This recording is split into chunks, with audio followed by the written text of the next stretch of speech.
I never imagined a single message could shatter everything I believed about love, trust, and family. Yet there it was, blinking on my phone screen at 11 p.m., and I felt like the world had tilted on its axis.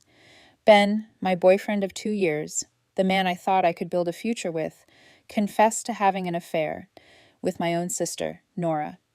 2 months of betrayal, hidden behind dinners, late night support, and the innocent smiles we shared.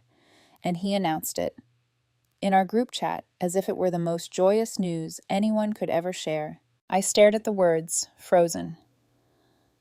We've been having an affair for 2 months. We deserve to be happy. Not a hint of remorse, not even a whisper of apology, just a declaration of deceit, broadcast to 8 of our closest friends who had been with us since freshman year. My heart pounded, my hands trembled, my mind scrambled for comprehension. How could someone I trusted, someone I loved, not even warn me privately before exposing the deepest betrayal of my life to the world? Minutes later, my phone lit up again, this time with Max, a colleague from Murphy's Auto Repair. But I barely noticed. My whole universe had narrowed to one unbearable truth. The person I had shared my heart with, the man I had imagined growing old with, had quietly woven a secret life behind my back, entwining himself with my own sister. And now I had to decide, do I let this pass in silence, or do I confront a reality so raw it felt like it would rip me apart from the inside? I felt anger, disbelief, heartbreak, and a strange, icy clarity all at once. Something inside me knew that this night was a turning point, a moment that would define everything that came after. And as I tapped out a response, cold and controlled, my mind raced through memories, doubts, and questions that had been buried for months. Little did I know, this was only the beginning. The first domino in a chain of events that would test my strength, my morals, and my very sense of self. I didn't know then that in just a few hours, lives would be irreversibly changed, families torn apart, and friendships shattered. And I certainly didn't know that by the end, I would discover a truth far more complex and far more liberating than I ever could have imagined. I'm Courtney, 28, a mechanic at Murphy's Auto Repair. I have always prided myself on being practical, grounded, and loyal to my work, my friends, and the people I care about. That's probably why I thought Ben was the perfect partner. He was charming, attentive, and had this quiet way of making me feel like I was the only person in the room. Our story started in college, in a shared philosophy class. I remember him glancing over his notes and smiling shyly as I made a comment about a reading. Something clicked instantly, like two puzzle pieces snapping together. The first year, we were inseparable. We studied together, cooked together in the tiny apartment I shared with 2 roommates, and spent long weekends exploring the city. He was romantic in subtle ways, bringing me coffee when I stayed late at the shop, remembering small details about my family, or sending me messages that made me laugh when I was stressed. I trusted him completely, never imagining that this trust could be twisted. Meanwhile, my brother Nathan's sister, Nora, had recently gone through a divorce. I felt sorry for her, and being the supportive sister I am, I let her crash at my apartment for a few months while she rebuilt her life. She worked in a warehouse and was completely heartbroken, having trusted the wrong person. I took it upon myself to make sure she ate, helped her through errands, and listened when she needed to vent. I thought I was helping, but in hindsight, I realized it gave Ben and Nora the opportunity to draw closer when I was preoccupied with supporting her. Our friend group from college, 8 of us who had shared everything since freshman year, were our family away from family. We had a group chat where we planned dinners, trips, and random get-togethers. It was a space filled with laughter, teasing, and a sense of security. Everyone trusted each other, and I always thought of it as a safe place to share joy, not a stage for betrayal. Ben seemed perfect on the surface, sweet, responsible, and committed. He had a stable job, shared my values about family, and loved spending time with the people I cared about. We talked openly about our future, moving in together, maybe engagement next year. I believed we were building something real, but there were subtle signs, little inconsistencies I ignored, times when his attention drifted, vague excuses about late nights, and offhand comments that didn't quite add up. I brushed them aside, trusting my instincts that he was loyal. I also had a complicated relationship with his family. They were protective and traditional. I made every effort to connect with them, attending Sunday dinners, helping with family events, and always showing respect. I wanted them to see me as someone who belonged, someone they could trust to care for Ben. I thought I had earned their approval, never realizing that the foundation of our trust was more fragile than I imagined. By the time the group chat confession happened, I had been loving Ben for 2 full years, believing in us, supporting Nora quietly as a sister, and thinking life was unfolding as it should. I never saw the storm coming, the way Ben and Nora had quietly been navigating behind my back, like shadows in a room full of light, and I certainly didn't anticipate that my own sense of judgment, kindness, and loyalty would be weaponized against me in the most personal, public, and devastating way imaginable. It started subtly, almost imperceptibly. Ben's phone always seemed a little closer to his chest when we were together, or he would receive a message and step out for just a minute, always with a casual smile that now feels like it was rehearsed. At first, I dismissed it. Maybe he needed a private moment, I told myself. Trust, after all, is built on giving people the benefit of the doubt. But the more I noticed, the heavier the pit in my stomach grew. Nora, meanwhile, seemed to appear everywhere Ben did, often when I was busy at the shop, fixing cars or running errands. She was polite, appreciative, even friendly, and I welcomed her into my home. I thought I was helping someone who had nowhere else to go, someone recovering from heartbreak. I never imagined that her presence could be a bridge for betrayal. Their interactions were subtle at first, a shared joke, a glance, a lingering conversation in the kitchen while I fixed dinner. Small things, seemingly innocent, that now feel like breadcrumbs leading straight to the truth I wasn't ready to face. Then there were Ben's friends, those casual observers who occasionally made offhand comments. "You guys seem really close," or "You two have a lot in common." I laughed nervously, assuring myself I was overthinking. But each remark started to feel like a warning I had ignored. The air around him shifted too. The easy laughter we once shared sometimes felt forced. The comfort I thought existed began to warp, replaced by tension I couldn't name. Family gatherings became a minefield. Ben's parents, who had always been warm toward me, now sometimes exchanged glances when he and I spoke privately.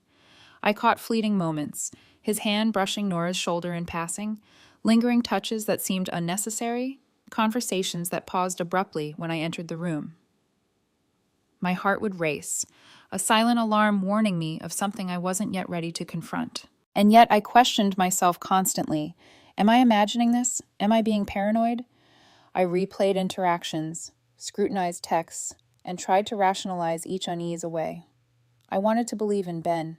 I wanted to believe in us. I wanted to trust him the way I always had, completely. But the shadows in my mind were growing, fed by instinct and subtle evidence, and they whispered that I wasn't seeing the full picture. Looking back, there were small incidents that should have been glaring red flags. The way Ben would sometimes laugh a little too long at Nora's jokes. The way she would comment about personal details in passing, details I hadn't shared with anyone. The way he would step out with vague excuses, always when she called. I ignored them. I wanted to preserve the image of my perfect, committed relationship.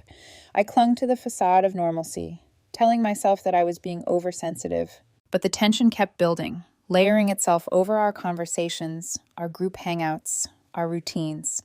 Beneath the smiles, beneath the casual jokes in the group chat, there was an undercurrent I could feel but not yet name. Something was shifting, quietly, deliberately, and I didn't know that the storm was already forming, its first lightning strike ready to illuminate the betrayal in the most public, humiliating way imaginable. By the time Friday night arrived, I was walking a tightrope of unease, sensing the inevitability of confrontation, but still unprepared for its form. I could not have imagined that a single group chat message would become the epicenter of a betrayal so profound that it would leave me questioning everything I thought I knew about love, loyalty, and family. It was late Friday night, the apartment quiet except for the hum of the heater. I was scrolling through our group chat, coordinating the upcoming camping trip with our friends, when a message from Ben appeared. At first, it seemed normal, a simple, "Hey guys, check this out." But the next lines hit me like a punch to the gut. "I need to be honest about something. I've been seeing Nora." My hands froze around my phone. I read it again. And then again. My heart stuttered in disbelief. The next sentence confirmed the nightmare I couldn't have imagined. We've been having an affair for 2 months, and I can't lie to Courtney anymore. We deserve to be happy. I couldn't breathe. My chest tightened, a suffocating pressure that made my vision blur. 2 months. 2 months of hidden betrayal. And the person who had betrayed me most intimately, Ben, my partner, my future, had chosen to broadcast it to our entire friend group instead of speaking to me privately. I scrolled up, hoping it was some cruel joke, a typo, a misunderstanding. But there it was, time-stamped, undeniable. My hands trembled, and my stomach lurched violently. I felt my pulse hammering in my ears, my fingers cold and clammy. The apartment felt suddenly too small, the walls closing in, as if the world itself had shifted on its axis. I called Nora immediately, my voice sharp, cutting through the phone's speaker. We need to talk, now. Her tone was strangely calm, almost rehearsed. I know, Courtney. I know what this looks like, but it's complicated. Complicated. As if destroying my trust and my sense of family could ever be complicated. My jaw tightened, and I could feel the heat rising in my face. Complicated? You're sleeping with my boyfriend, my own sister, and you think complicated covers it? She hesitated, and I could hear the faint rustle of paper, or maybe the tap of her fingers on a desk. We didn't mean for it to. We just... Just what? I cut in, my voice trembling between rage and disbelief. Just hurt me? Just betray me in the worst possible way publicly, like it's a celebration? The silence on the other end was deafening. I wanted to scream, to cry, to throw the phone across the room, but I didn't. I held it, the weight of the device almost unbearable, feeling every heartbeat like a drum of anger and sorrow in my chest. Then, of course, there was Ben. I called him next, straight to voicemail. My fingers hovered over the keyboard, crafting a text I wasn't sure I had the courage to send. We need to talk, now, not in the group chat, not in front of everyone, just talk. An hour later, his response blinked onto the screen. We need to talk, not like this. Not like this. Not like this. The betrayal was already public, the humiliation complete. And yet, he tried to frame it as if he were the victim of circumstances beyond his control. The audacity was almost laughable, if it weren't so unbearably painful. In that moment, I felt a swirl of emotions I didn't know how to process. Disbelief, heartbreak, fury, nausea, and a hollow emptiness that settled like lead in my chest. The woman I had trusted to be my partner had chosen another person, my own sister, to share her intimacy, and the man I had loved, the one I had imagined walking beside me in life, had done the same. I sat on the edge of the couch, my phone clutched tightly in one hand, staring at the glowing screen, trying to anchor myself in reality. Each breath was shallow, ragged. My body shook and tears blurred my vision. Rage mixed with sorrow, disbelief with betrayal, love with revulsion. I felt like I was fracturing from the inside out, every piece of my trust splintering into fragments I didn't know how to gather again. And there it was, the moment everything changed, the point of no return. The truth laid bare, cold and unyielding, forcing me to confront not just the affair itself, but the hidden patterns, the small betrayals I had ignored, the warning signs I had buried beneath hope and love. I knew then that my life would never be the same. And as I sank into the silence of the apartment, every heartbeat echoing like a drum of accusation, I realized the real challenge wasn't just heartbreak. It was how I would respond, what boundaries I would set, and whether I could reclaim myself from the chaos that had erupted around me. I spent the night pacing my apartment, phone in hand, heart racing like it could burst. Every message, every word from Ben and Nora replayed in my mind over and over. We deserve to be happy. Those words burned into me, echoing in the quiet apartment like a cruel joke. I felt betrayed on every level, by Ben, by Nora, by the illusion I had held onto for 2 years. Anger flared first, a raw, uncontrollable fire that made my fists clench and my jaw ache. How could someone I loved and trusted so completely do this to me? The sheer audacity of it, announcing it publicly, treating it like a celebration, it made my blood boil. I imagined yelling, screaming, throwing things across the room. Part of me wanted to storm into their lives and demand justice, demand recognition of the pain they had caused. But then sorrow crept in, slow and suffocating. My chest tightened, my throat raw as tears came unbidden. How had I missed the signs? How had I been so blind? Memories flashed through my mind. Late nights when Ben said he was tired from work, the way Nora lingered around, small gestures I had ignored. I questioned everything about myself, wondering if my kindness, my trust, my desire to support the people I cared about had made me naive, vulnerable to betrayal. Guilt followed, insidious and persistent. Did I push him away? Did I fail him somehow? I asked myself these questions, feeling the weight of responsibility pressing down. But deep inside, I knew the truth. The responsibility for betrayal lies with the betrayer, not the betrayed. Still, the questions haunted me, a bitter undertow beneath the storm of anger and grief. I knew I had to act, but the question was how. I couldn't ignore it. I couldn't pretend it hadn't happened. And I certainly couldn't allow this betrayal to unfold in public, unchallenged. My first instinct was confrontation, a face-to-face demand for explanation, for accountability. But my mind raced with logistics. How could I confront them without letting my emotions consume me? How could I make them understand the depth of my hurt? I decided to reach out to Ben first, despite the anger coursing through me. My fingers hovered over the screen, drafting messages I erased repeatedly. Finally, I sent a simple, "We need to talk, now, not in the chat, just us." The response came slowly, almost nonchalantly. "We need to talk, not like this. Not like this." The words hit me like a second blow. He didn't even acknowledge the public humiliation, the betrayal in front of our friends. His first concern was the manner of the conversation, not the act itself. Rage rekindled, sharper this time, twisting around my spine like steel. Next, I reached out to Nora. Her voice was calm, almost eerily so, as if she had rehearsed every response. "We didn't mean for it to. It just happened," she said. It made me see the manipulation clearly for the first time. It wasn't an accident. It wasn't a lapse. It was a choice. Their calm, calculated words revealed a chilling disregard for my feelings. My heart ached, but beneath it, something hard and resolute began to grow. I realized that I had to reclaim control, to set boundaries, and to respond in a way that preserved my dignity, even in the face of such raw betrayal. I spent hours in reflection, alternating between crying, pacing, and writing notes to myself. I cataloged every feeling: shock, grief, anger, disbelief, and the strange clarity that came with knowing the full truth. I considered options: silent breakup, private confrontation, exposing the affair to their families. Each had consequences, but I recognized that my actions would define me as much as their betrayal had defined them. By the time morning came, I had made a decision. I would not let this go unnoticed. I would not silently absorb the pain while they continued their charade. I would act, carefully, decisively, and in a way that reflected my principles. I would confront them, not with uncontrolled rage, but with the clarity and strength I had been gathering all night. That night, alone in my apartment, I realized something important. Betrayal might take many forms, but reclaiming your power, your voice, and your boundaries is a choice. And that choice, I resolved, would be mine. The morning after the revelation felt surreal.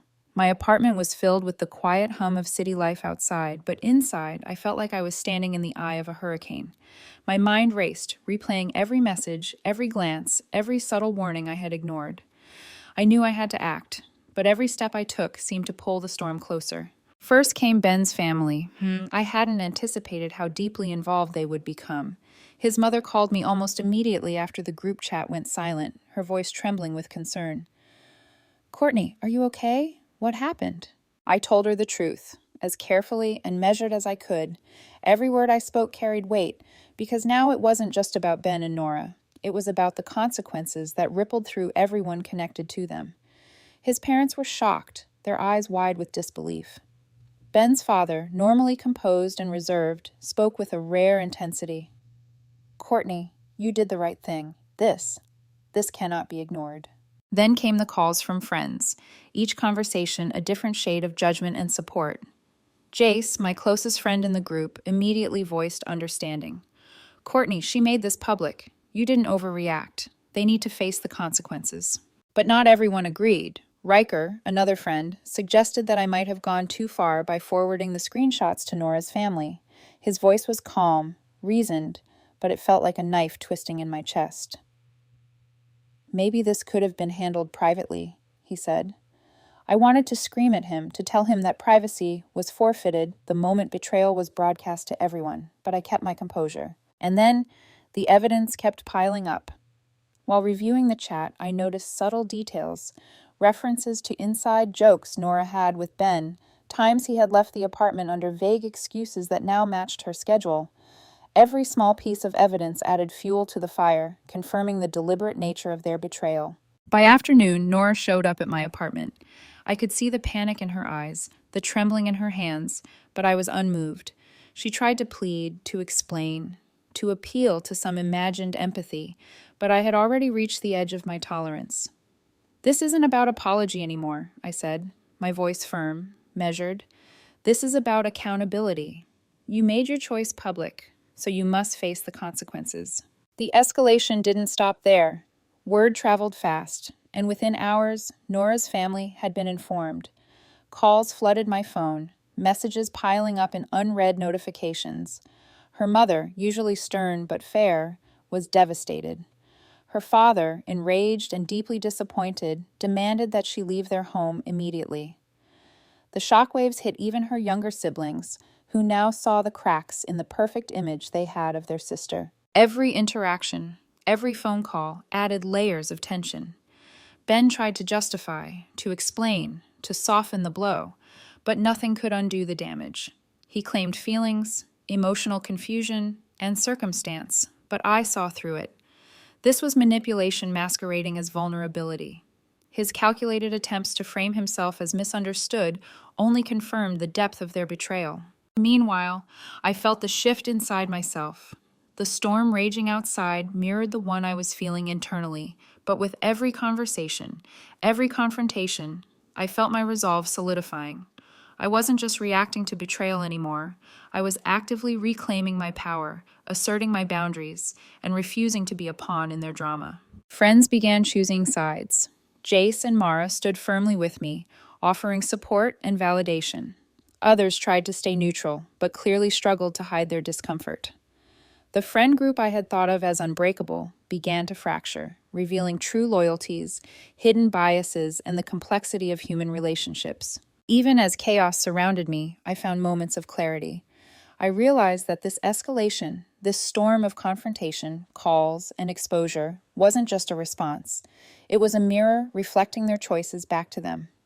Every lie, every betrayal, every calculated manipulation now had consequences, and I was the agent delivering them.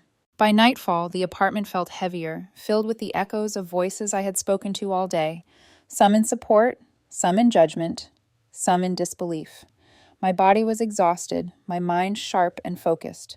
I had navigated the first wave of chaos, but I knew the storm wasn't over. There would be more confrontations, more conversations, more truths revealed, and through it all, I had to remain steadfast. For the first time since the betrayal, I felt a strange sense of empowerment. The world around me was turbulent. Friends were divided, families were fractured, but I had clarity. I understood my boundaries, my worth, and the fact that I could survive this storm while maintaining my integrity. The escalation had begun, but I was no longer just a victim. I was a force to be reckoned with, a center of gravity in a collapsing world. By the third night, the apartment felt suffocating. The walls seemed to close in, the silence amplifying every thought in my head. I sat on the edge of the couch, staring blankly at the muted TV, not even noticing the images flickering across the screen. My hands rested in my lap, trembling slightly, and the weight of everything pressed down on my chest like a physical force. I thought about Ben, about Nora, about the betrayal that had been laid bare in front of everyone I cared about. Friends had chosen sides. Families were shattered, and my sense of normalcy had been obliterated. Every familiar corner of my life now felt foreign, tainted by the actions of people I had trusted completely. Sleep became impossible. Every time I closed my eyes, I replayed the messages, the glances, the laughter that had masked deceit. I questioned myself relentlessly. Did I miss signs? Was I naive? Could I have prevented this? The guilt was insidious, wrapping around my thoughts and refusing to let go, even though logically I knew the betrayal was theirs, not mine. I began to feel isolated, even among friends. Though Jace and Mara were supportive, the fractures within our group created an invisible barrier. Conversations I had once taken for granted were now charged with tension and unspoken judgment. Even my daily routines, simple acts like cooking dinner or checking my messages, became reminders of the fracture in my world. The betrayal cut deeper than I could have imagined. It wasn't just about the affair, it was about trust, about family, about the illusion of safety I had built around my life. Ben had not only betrayed me, he had violated the sacred boundaries of our bond, of the years we had shared, of the love I had invested. And Nora, she had done the same, manipulating, seducing, and dismantling my life piece by piece. Tears came without warning, hot and relentless. I cried not just for the relationship I had lost, but for the version of myself that had trusted too fully, loved too deeply, and ignored the subtle warnings until it was too late. The loneliness was overwhelming, a hollow ache that filled every corner of my chest, making it difficult to breathe. I felt powerless, watching the world unravel and unable to stop it. Every action I had taken, every boundary I had tried to assert, seemed small and ineffective against the tidal wave of betrayal and its consequences. Nora's family had been informed. Ben's family was deeply hurt. My friends were split. The chaos I had hoped to manage now felt uncontrollable, and the thought that I might never recover from this sank into me like a stone. In the quiet moments when I dared to stop and breathe, despair whispered in my ear, "You're alone. You trusted the wrong people. You're broken." I felt it in my chest, in my stomach, in the hollow space where hope had once lived. Every familiar comfort, my apartment, my friends, my routines, now felt tainted. Yet, even at the lowest point, a small ember of clarity began to flicker. I realized that hitting rock bottom didn't mean the end. It meant the foundation had shifted, and I had a choice. Either let the darkness consume me, or use it as a catalyst to reclaim myself. The decision wasn't immediate. It came slowly, through the pain, the tears, the endless hours of reflection. I allowed myself to feel everything fully, the anger, the heartbreak, the betrayal, the despair. I did not rush to fix it, did not pretend it was manageable, did not silence the chaos within. For the first time, I let the reality of the situation wash over me without filter or defense. And in that acceptance, a quiet strength began to emerge. Though I was at my lowest, I sensed the turning point approaching. The storm around me was relentless, but somewhere beyond the pain, beyond the isolation, I knew I would find a way to stand again. The betrayal had shattered the old world, yes, but it also cleared the space for something new. Clarity, empowerment, and an unshakable resolve to protect myself from further harm. For the first time in days, I allowed a single thought to surface amidst the anguish. I will not let this define me. I will rise from this. And in that quiet, fragile determination, I felt the first stirrings of a path forward, a roadmap that would eventually lead me out of darkness. The day began with the lingering weight of the previous nights, but a strange clarity had settled over me. I wasn't just reacting anymore. I was observing, analyzing, and preparing. The chaos surrounding Ben and Nora had started to reveal patterns I had been too blind to see in the heat of betrayal. And now, I had the opportunity to step into a position of power I hadn't known I could wield. It started with the evidence. I went back through the chat history, the messages, the timestamps, the subtle hints Nora had left behind. I documented everything meticulously, screenshots, dates, conversations. Each piece painted a portrait of calculated manipulation, not accident, not misjudgment. She had sought out Ben when he was most vulnerable, orchestrating a situation where her desires were fulfilled while mine were disregarded completely. Then came the confirmation from mutual friends. Jace, always a sharp observer, provided me with additional context. Previous patterns in Nora's relationships. She had a history of preying on vulnerable men, dismantling trust and loyalty around her while presenting herself as the innocent, loving party. The calm explanation she had given me the night before, the rehearsed "it just happened," was revealed as a consistent tactic, a way to manipulate perceptions and control narratives. I felt a strange surge of vindication, but it was tempered by a steely resolve. This wasn't about revenge. It was about truth, about ensuring that the consequences of their choices fell where they belonged. I realized that my sense of power had been dormant, waiting for the storm to awaken it, and now it was awake. I decided it was time for confrontation, not out of anger, but out of principle. I called Ben first, summoning every ounce of composure. When he answered, I spoke slowly, clearly. Ben, I've reviewed everything. I know it wasn't a mistake. You made a choice, as did Nora. And I'm done being a pawn in your manipulation. This ends now, and I expect accountability. There was a pause on the other end, a hesitation that I knew was genuine for the first time. He stammered, trying to explain, to rationalize, but I was unmoved. I could feel the power shift inside me, a calm authority that silenced his excuses before they could take root. Next, I reached out to Nora. I didn't yell, I didn't cry. I laid out the evidence, the patterns, the undeniable truth of her manipulations. I spoke firmly, my voice steady, resonating with a quiet power I had not felt before. This isn't just about us anymore. It's about the truth, about accountability.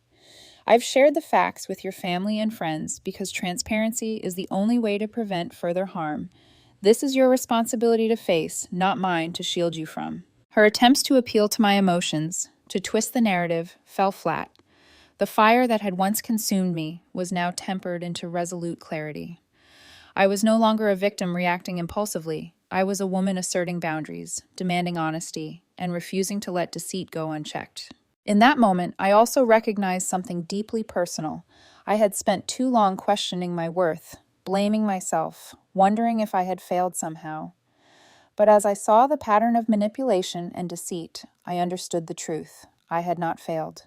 I had been betrayed by those who chose selfishness over integrity, and that distinction made all the difference. By afternoon, I made my decision. I would not continue to dwell in the chaos. I would confront, assert, and then step away. The storm had revealed itself. The consequences were in motion, and I had the clarity to act decisively. I felt a sense of empowerment that was almost dizzying, an acknowledgement that my strength had been forged, not in the comfort of trust, but in the crucible of betrayal. I also realized the importance of my own healing. The next steps weren't about punishment or revenge. They were about reclaiming my life, restoring my dignity, and reinforcing the boundaries that had been violated. I was prepared to face the fallout, the uncomfortable truths, and the fractured relationships, because I now knew that standing firm in my truth was more valuable than maintaining appearances. That evening, I finally felt the first stirrings of peace. Not the naive peace of ignoring betrayal, but the grounded peace of clarity, of empowerment, of conscious choice. The turning point had come. I would no longer be controlled by their actions, their manipulations, or their disregard. I was reclaiming my narrative, and with it, my life. The days that followed felt almost surreal, a slow-motion cascade of consequences that had been set in motion by choices made months ago. Ben and Nora were no longer just partners in betrayal. They were caught in a web of accountability they could neither escape nor manipulate. Nora's family had fully absorbed the truth, and the fallout was intense.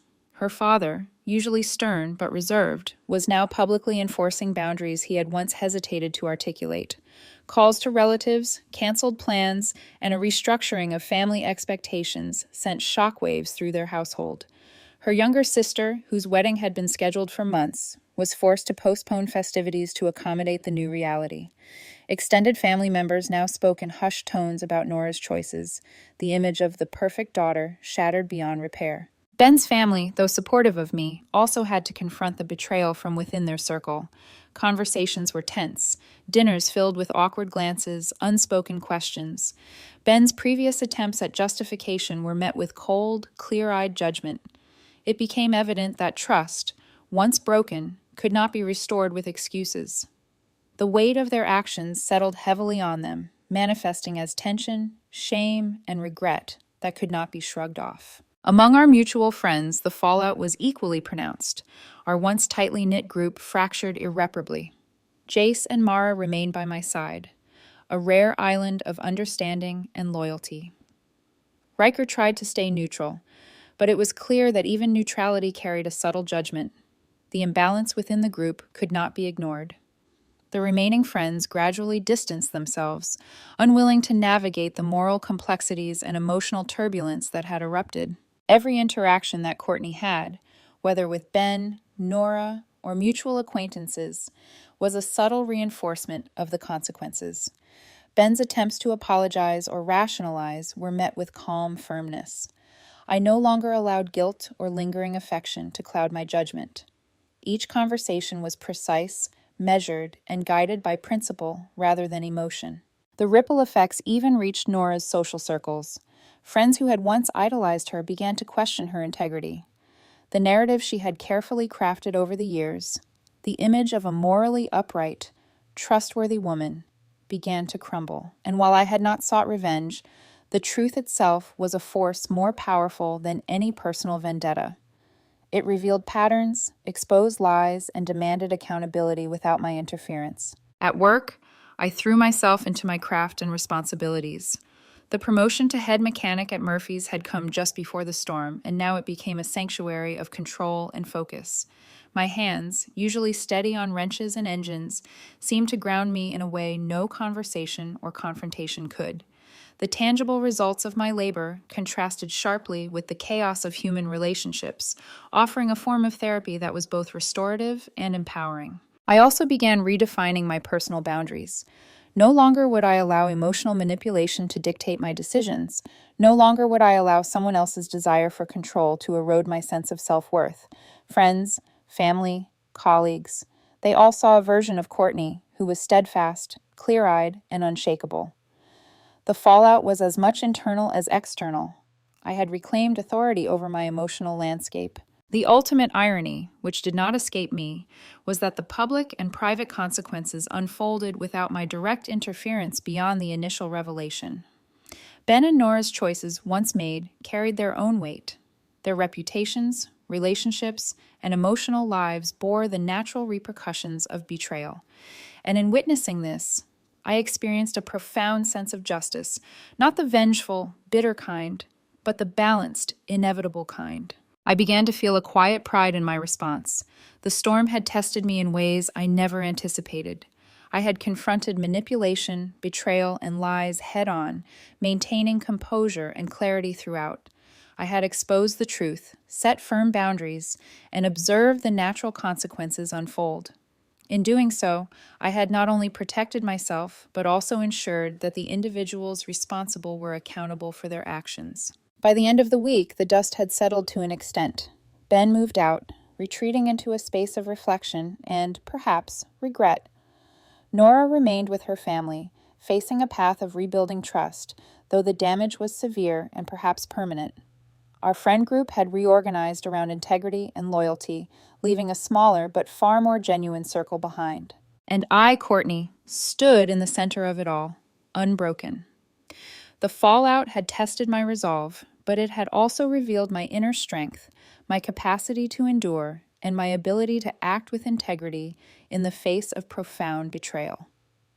The storm had passed, and I had emerged not only intact, but empowered, a living testament to the principle that when one stands firmly in truth, the natural consequences of deception will unfold without the need for vengeance. Weeks passed, and the initial shock of betrayal slowly transformed into a profound clarity.